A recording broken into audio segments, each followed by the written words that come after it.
Chadwick Boseman, everybody. Oh, I literally haven't even said who has a question, and she's like, yep. Yep, right there. I have a question. Oh, what is your question? Who got my face? Right there. You, where? Right there. She got your Oh, face. you got it? Okay. Take care of that now. Yes, right there. It's weird to me. It is a little meta, isn't it? Yeah. Go ahead. All right. So I'm assuming everyone's going to ask Black Panther questions. So how was it playing Jackie Robinson? I was about to say you don't have to ask, because I can't answer a lot of them. So, it was life changing, to be honest with you. You can hear me. I want to make sure you can hear me, right? Yeah. Okay. Right up there. It was life changing. A whole lot of fun, a whole lot of work, and I mean I appreciate it every day because I feel like it sort of set the stage for the tools that will be necessary to do I think the things afterwards, and I think interacting with Rachel Robinson, just having her in my life for that time span, and even now, it's just a great thing to have, people on your side like that. So great experience. I don't know if that's answering the question, but Oh, there's no real right answers here. This is, you can answer anything how you want. Would you say, because you had worked a lot before you did that, would you say that was kind of the leap? Like that was the biggest thing you yeah. point? I mean, it was the thing that sort of broke the door down. Yeah. You know, like you're knocking at the door constantly, or you don't even know where the door is. Like, how did that movie get done and I didn't get the audition? Like that never happened after that. Yeah. So, yeah, I feel like it was, in terms of career, it was definitely the game changer. Awesome. Next question. Yes. Run her a microphone. Stand? Please stand and be counted. Okay, hi. Huh? So first of all, I just want to say that I have been waiting for a Black Panther movie since the first Iron Man came out. So when it was actually announced, I cried. I was so excited. Was it ugly crying? Because I do that a lot. There was a little bit of ugly crying. And you did amazingly in Civil War. I'm so excited. I was wondering because I work in film, and it was really cool yesterday to see a picture of the women and all of the cast and how much diversity has finally been added into Marvel. But I'm really curious about behind the scenes, because that's where I work, and I want to know what you have seen as working for Marvel, what you have seen behind the scenes, because that's something that the general public normally doesn't see, like what kind of diversity is there, how many women are being hired to work in production and things like that you've noticed. Yeah. I was just going to say, we're not always necessarily in the production offices, but I feel like there's a tremendous amount. I feel like there's, as far as, my first meeting over there, I think was, and this is not going to just be about women, it's going to be about everything. I walked in because, I had gotten a phone call from the Russos, from Nate Moore, from Kevin Feige when I was in Zurich, and they were like, we want you to do the role.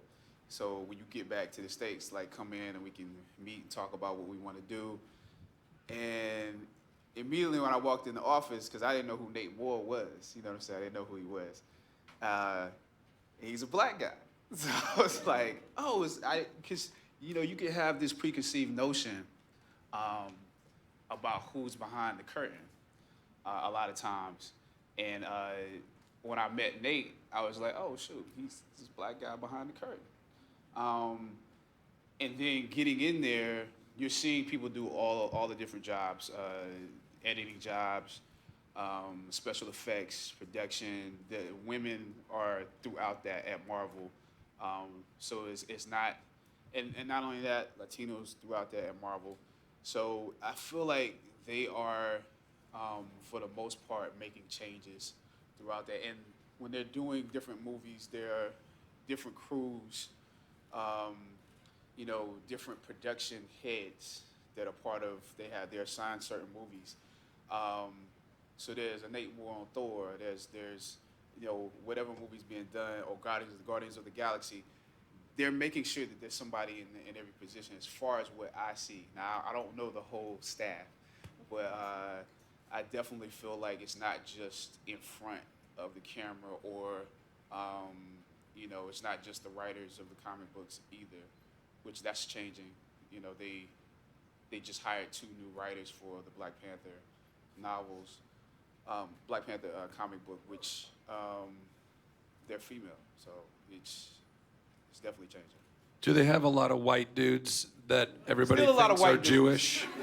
Are there Don't a lot of worry. faux Jews at Don't worry. Marvel? White dudes aren't going anywhere. Oh, yeah. There's still a lot of white. Don't worry. Don't worry. Don't worry about that. Next, right down here. Yes, sir. What's up, man? I want to ask you a question that was asked to Denzel once. I really wanted to get your response on. Was there ever a role you didn't take because it went against your beliefs? How much time do you have? Are you asking a specific role? You want to know what the role was? Because this happens literally every day. Every day, like. It was one specifically he mentioned, and it was like, oh wow, somebody asked you to do that. So whichever one you feel like. It's so like I don't even want to go into these stories, but You don't have to. but I'll try to do it. Like, let me see. Okay. Literally every this guy here. Literally every day, every other day, there's something you get, and you're like, man, I can't do that. Like, the one that sticks out in my mind, and I cannot remember the name of this movie because it just didn't grab me as far as me doing it. But I was gonna play this was after 42. I was supposed to play the second lead, so the sidekick, right? And the character could not read, he could not drive, and he couldn't swim. And I talked to the producers and directors, and I was like, okay, because sometimes you get a script and you'll see some things in it, and you're like, well, this could be good, but can you change this and this? And I was just like, okay, let's just start with the fact that there's no reason why he cannot read. Like, there's no reason why he shouldn't be able to drive. Like, if he was supposed to be a criminal, I was like, well, how is he doing all these crimes if he can't drive? Like, how is he getting away? His mom. Like, what is he doing? Like, Mom, come on. Oh, I need you to come pick me up from the bank. Like, it's ridiculous. I was like, what? And then he couldn't swim. It was just adding insult to injury. So it to me is always, though, I always use that as my, like, if a character has any of those tones, I tell my friends it's one of those he can't read, he can't drive, he can't swim roles, So that's one. Yeah, nice answer. Yeah, right back up there. You, sir. I want to say thanks for coming out. And I had a question for you. Who's your biggest influence as an actor? Who inspired you to do what you do? Oof. Man, that is a tough question. Or one of. I would say first that my brother was a professional dancer. He is a professional dancer, and he, I guess, sort of was the person that put me in the arts realm or made me think about the arts. So even though he does act too, like he does act as well. So I think that's part of it. Like it doesn't have to necessarily be an actor that puts you in that place. My teachers, one of my teachers was Felicia Rashad, and I would say that if it was not for her, I wouldn't be acting at all because I didn't intend on acting. My thought was that I would be writing and directing.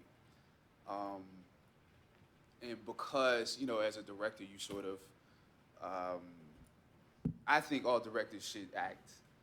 They should take at least a couple of acting classes. Because if you're gonna tell other people what they should be doing, you should sort of know what does it feel like to be in their shoes, to have to go to certain places. And that's the way I was taught directing. And in the process of doing that and having her as a teacher, Vera Katz as a teacher, you know, Henrietta Edmonds, Al Freeman Jr. played Elijah Muhammad and Malcolm X. Those were my real influences. As far as, and I say that from a very visceral standpoint, because a lot of times people look at other actors and say, oh, I want to be like them, but you don't really know their process. You don't know what, what techniques are they actually using. What is their perspective on the craft, unless you've actually studied under them. Or if you work with them, sometimes you can tell what they're doing. But I would more so say my teachers than pick out some actor that, like I always wanted to be like Robert De Niro or Denzel Washington. Like, that's fickle in a way to me. But do you want to be like Robert De Niro? Of course. I mean, he's still working. Man, I told you, white man ain't going nowhere.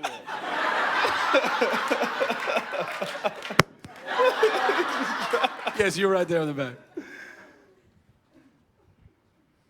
Hi, so was there really like a special role that you would want to direct yourself in? Would you ever consider doing like a director-actor thing if you're still into that? Maybe. From my perspective right now, it's more so writer-actor in terms of like being in something that I've helmed. Mainly because I think where I am as far as my process, I like to get lost in it. So I don't want to worry about what this person's doing and that person's doing. And it's the roles that I'm playing also. If I was playing a different role, maybe I could step out and do it. That's just me, But if I wrote it, I can also be a part of it. There's some other people that feel a different way about that. So that probably will eventually happen, but I think it has to be the right role. Because even as an actor, I am thinking of the larger picture. You know what I'm saying? I feel like, especially when you play the lead, you are the person people are watching go through the movie. So if you don't know where you're going, then the movie doesn't know where it's going. So I think it's important for me to also have somebody else watch that process. But right now it's writing, acting. Next question. Yes, you right here. Hi, since you mentioned about wanting to be a writer-actor, I'm wondering how much... No, I don't want to be. Oh, or... sorry, my bad. I was wondering how much you've been part of the development of the Black Panther movie franchise, since you came in such an early stage where I think there was no script yet, how much you're part of it, and since everyone is watching, it's the first huge person of character superhero franchise, and how much you were part of that development. Well, I mean, it's... Without spoiling anything. No, I trust me. I'm not gonna fall into these traps. I might though. I think it's a collective responsibility. We knew that, knowing that Ryan is gonna direct the standalone, the Russos were handing it over to somebody else, right? So part of that is my responsibility, because I'm the person who's gonna carry it on with the next person. So there were certain things that I was like, well, I want to make sure that I have this. I want to make sure we don't do that, because I want to make sure we don't mess up the tone of the character going. Like if he was too funny or something like that, if I had fallen into Tony Stark's tone or his starkiness or. By the way, It's a compliment. It's a compliment. Hey. That was a perfect word for it. Starkiness. Yeah, that's what he is. Hashtag Starkiness. Or Ant-Man or any other those other characters who have more humor. Like, you didn't really want. I knew we couldn't do that because I felt like it was a darker you know, not just darker because it's black, but it's a darker tone. It's a darker tone to the movie. You know, there's more of a greater groundedness to it. So I felt like I had to maintain and establish certain things going into my own movie. And, you know, obviously Ryan and I are constantly talking and texting and sending pictures and all that stuff. And so it's a lot of input. Like, again, if you're playing the lead, you're responsible for the whole story to a certain degree. But it's great that they allow the collaboration. On that level, yeah, absolutely. Yes, right down here. You, yes, darling, you with the awesome hair. Hi. So I heard that this role was kind of your introduction into the character itself. Someone like me who unfortunately didn't get You mean introduced. the Black Panther? Yes. I'm so sorry. For someone like me who wasn't introduced to this role growing up, more of like an XMen age, is there a certain story arc that you followed along so that you did get familiar with the character that someone like me can follow along with also?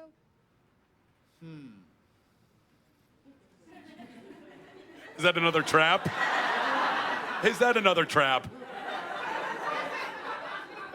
That was pretty good. That was real good. That was real good. Sneaky. Right there. I would say you should read all of them. Excellent. Next question. Right in the back there. You done. Real good. Sorry, I have a lap full of swag. You got a lap full of swag, is that what you said? It's a good place to be. You said a lap full of But- swag. Swag, yeah. No, you need to make that song. A lap full of swag. Going from 42 to Get On Up, did you have a different approach to kind of immersing yourself in the biopic? And then do you use that same approach for something like T'Challa that has an absolute progression of a canon, but isn't real life? Okay, so that's two questions. All right, so no, it's cool. Two good questions. Biopics. I'm glad you asked that. Actually, biopics. This is my opinion. I think they're all different. It depends. Like it depends on how the story is being told. You know, first, like, is it a slice of the person's life? Is it the whole life? So the difference obviously in Get On Up at 42 is that 42 is a slice. It's over 3 seasons of Jackie Robinson's life, and it's just mainly about baseball and his surrounding, like his marriage and all that surrounding baseball. Whereas Get On Up is all over the place, right? It spans most of his career, but there's so many James Brown stories that you could do a whole nother movie like that. You could do a whole other movie like that and not touch any of the stuff that we touched. I would say in those two roles that it's like a painting to a certain degree, or a drawing. If I'm not gonna draw everything when I paint a picture, I'm not gonna put everything in it. It's about perspective. It's about the things that I feel are important, the colors that I feel are important, the shades that I feel are important. So with Get On Up, for instance, it was necessary to, there was more imitation of the character than with 42, which is more about the essence of the person. And that story's, because those two stories are being told two different ways, it requires different things from me to paint that picture. I just played Thurgood Marshall. It's more about the essence of the person and not imitation. We don't know as much about Thurgood Marshall, his public persona. You know everything. You feel like you know everything about the public persona of James Brown. You don't necessarily know everything about the public persona of Jackie Robinson. It's the essence of the person. I don't look like Thurgood Marshall. You know what I'm saying? Like I'm not light skinned with the straight hair. So what things can I pull out that are similar, though, physically and mentally and spiritually? So it depends. There's no one way to do it.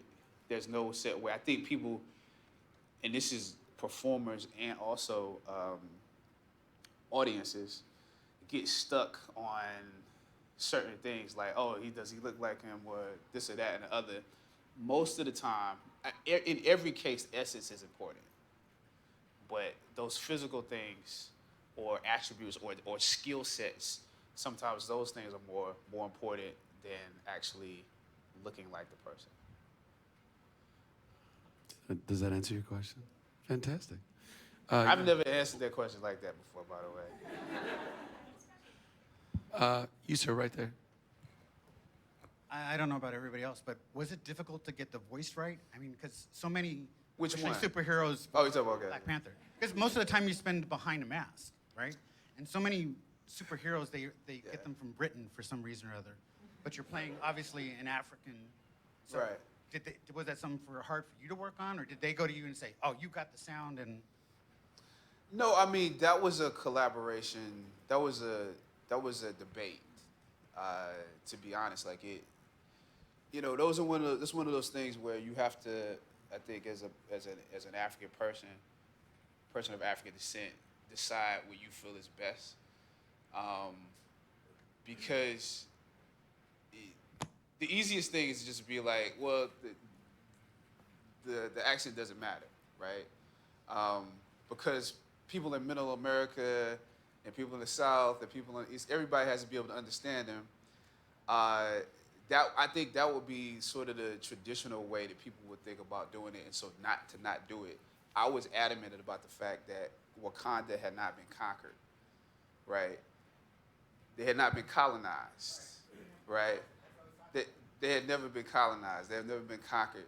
So you can't really look in the world and find, like when you see diplomats and kings and presidents from African nations, a lot of times they'll have a hint of a European accent because they went to France and studied. They went to England and studied. They went to Italy and studied, went to Germany and studied. So they'll come back to Africa with that accent along with their own, or have completely gotten rid of their own. But if I am, proud of my lineage and proud of everything, the heritage that I come from, it's like I'm not changing for anybody, right?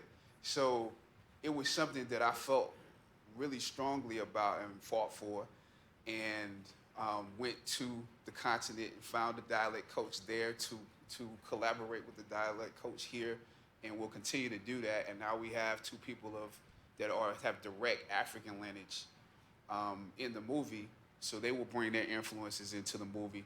We could have done something crazy like, oh, let's create a Wakandan, like a Wakandan language and got a linguist.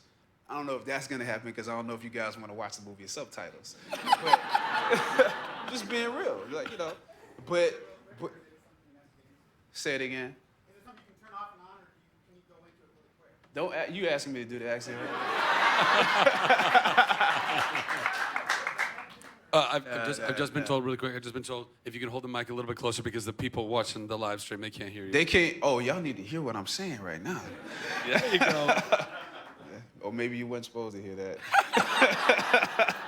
You went too far. But yeah, it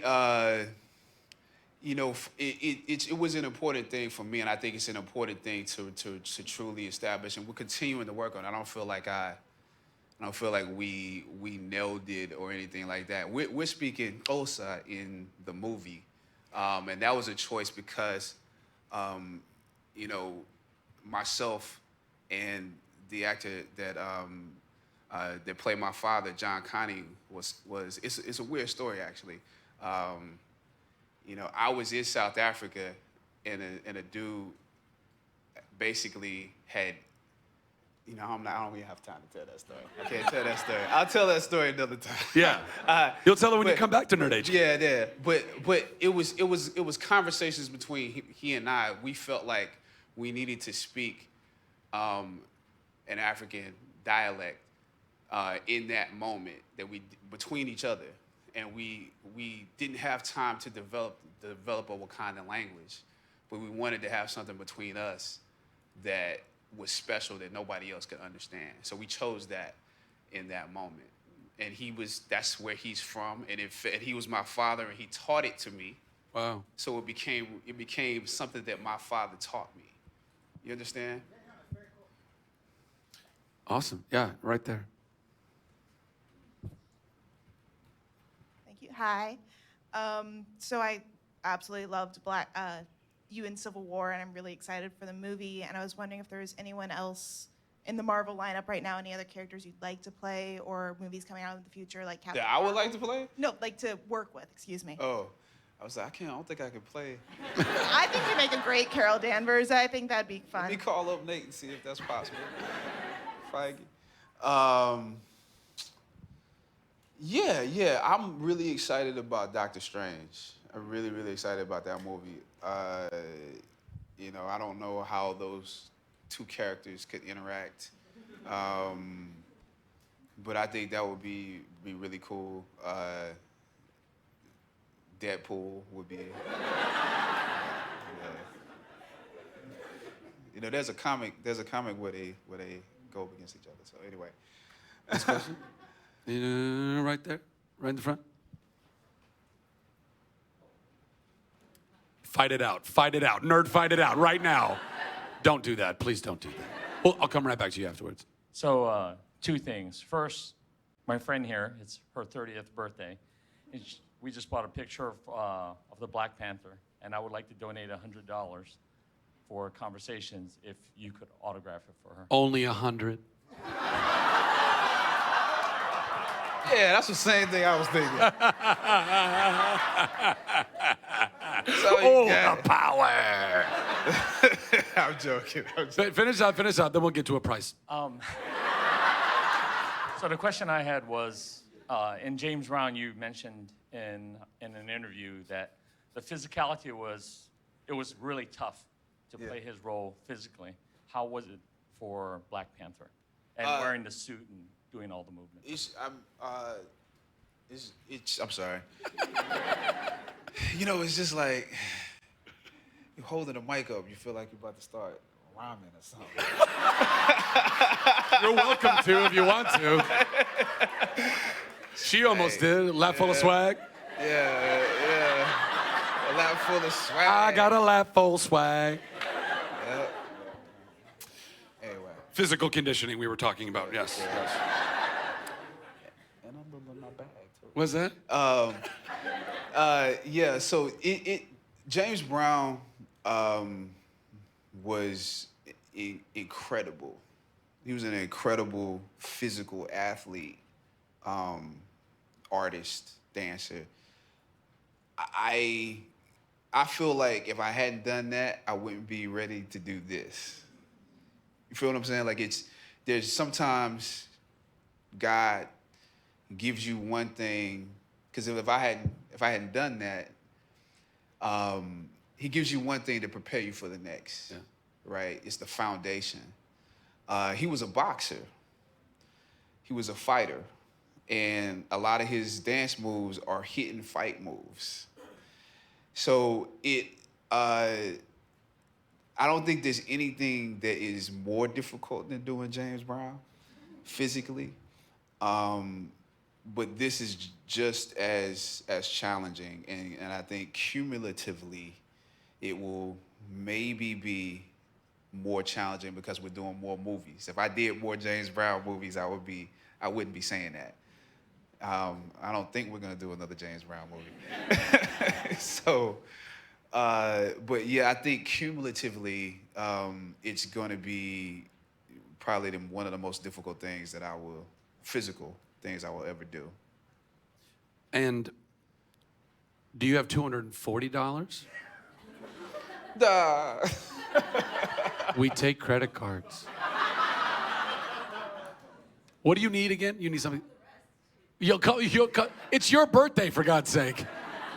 Oh, wait, what, did you want something signed? Is that what you wanted? A picture of Black Panther. Just a picture signed for $100? Chadwick? What? Do I sign it? I've been signing stuff for free all week. See, do you think? I'm saying, like, I guess that's a yes. Yes, this just is not a question about me. This is a question about your 240.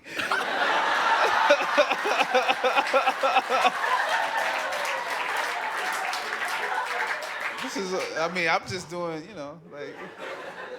So do you have $240? Yes! Yes. Thank you.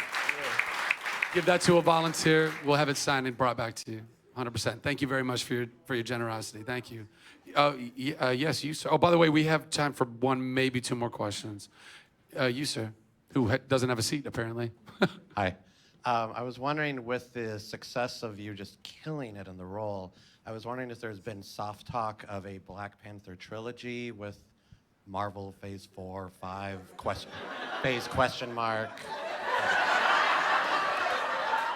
See, that was a sneaky trap. That's just the most obvious trap. You need to take lessons from her. Like, y'all connect after this.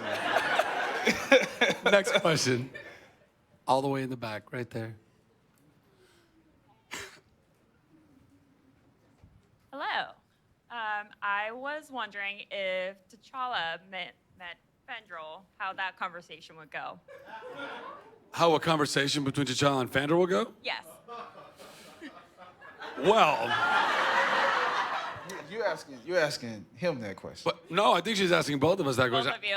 I would hope it would go something like this, actually. Yes. But although I don't, Fandral, one of the interesting things about the Thor part of the Marvel universe is we're not human beings. We're not, and which is interesting how that then applies to the rest of the Marvel universe, because I don't know, we're demigods.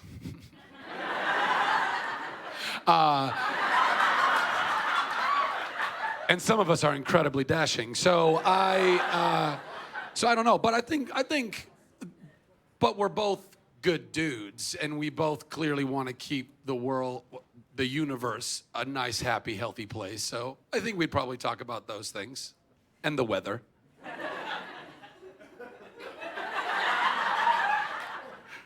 So, am I answering this too? Yes, you are.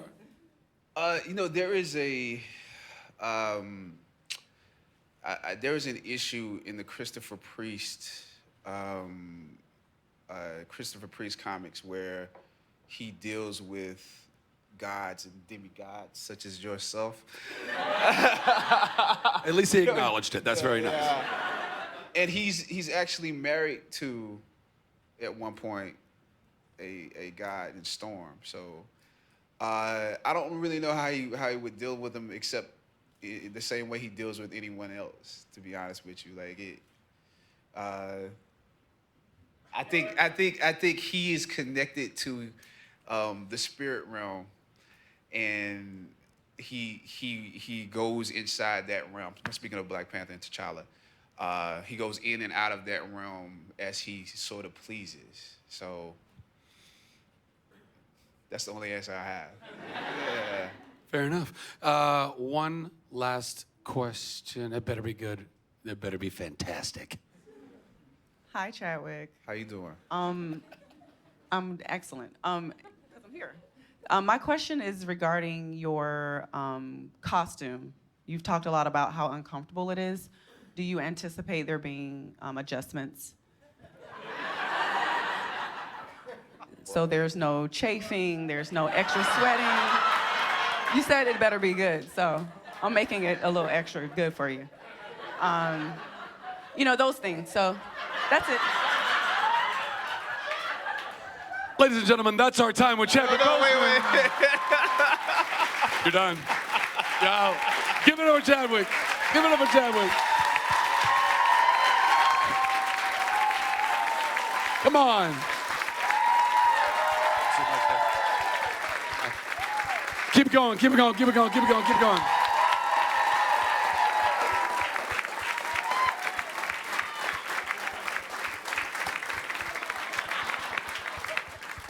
chafing, really? Thank you. Was that fun? Awesome, awesome. Love you guys. I hope you guys are enjoying your time here. We so enjoy having you here. Bless you. Bye. All right, folks, we're just going to go